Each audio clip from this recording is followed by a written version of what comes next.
This weekend we have been learning about love in our devotion. We have learned that God's love will not end. We have learned that love is not blind. We learned yesterday that love is easily misunderstood.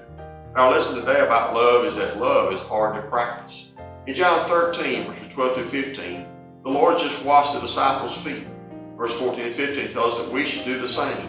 Now, take your Bible today and look with me in John 13, beginning in verse number 12. So after he had washed their feet, taking his garments, and was set down again, he said unto them, Know ye what I have done to you? Ye call me Master and Lord, and ye say, Well, for so I am. If I then, your Lord and Master, have washed your feet, ye also ought to wash one another's feet. For I have given you an example that ye should do as I have done unto you. We know from studying the Bible about the disciples that they had a very competitive spirit.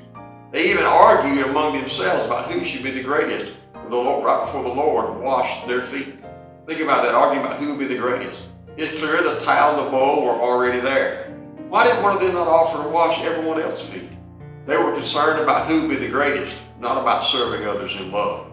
Are we not walking in love? We are not walking in love until we reach a point where it does not bother us to be second in line. In verse 14, Jesus says, If I then, your Lord and Master, have washed your feet, ye also ought to wash one another's.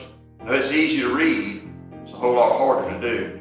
Verse 15 says, I have given you an example. The example is missed by many. It's not necessarily about washing feet, but it is about serving one another, because that's what love is. Now, who was this example given to? Well, it was given to the disciples, we might say the followers of Jesus. We should not expect those who do not follow Jesus to practice love, but we should expect it out of ourselves if we call ourselves Christian. In other words, let's be sure today that we practice what we preach. Would you join me for prayer? Father, help us, Lord, today have a desire in our heart to want to practice love and to practice that love by serving others. We ask these things in Jesus' name. Amen.